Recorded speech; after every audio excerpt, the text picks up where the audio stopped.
Good morning, students. Welcome you all to the session. Today we will study a poem of class 10th students, and the poem is the Ball poem, and it is written by John Berryman.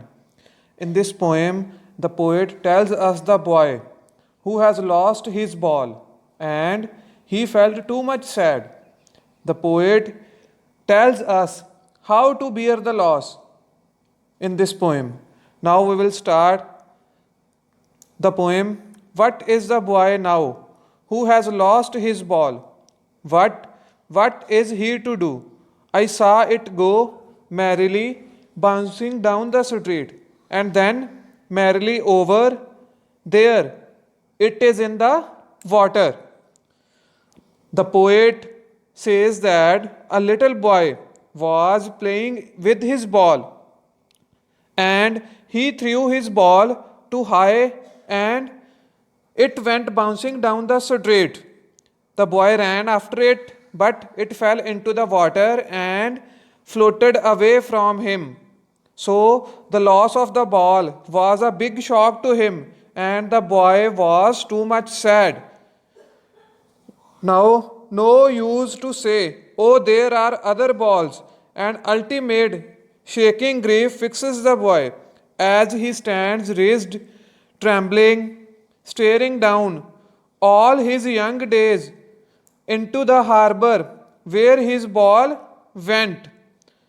Now, the poet tells us that his ball was too much important for the boy, and he kept standing at the shore.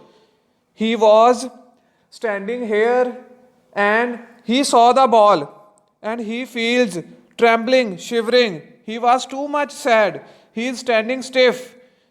And the poet tells us that the boy's childhood memories are gone into a harbor. And when the ball is lost, he feels too much sad. I wouldn't intrude on him a dime, another ball is worthless. Now he senses his responsibility in a world of possessions. People will take balls will be lost always. Little boy. Now the poet tells us that I wouldn't intrude means interrupt that child in his sadness. If the boy has a chance to buy another ball, and the poet says that he didn't offer him money to buy a new ball in the place of lost one.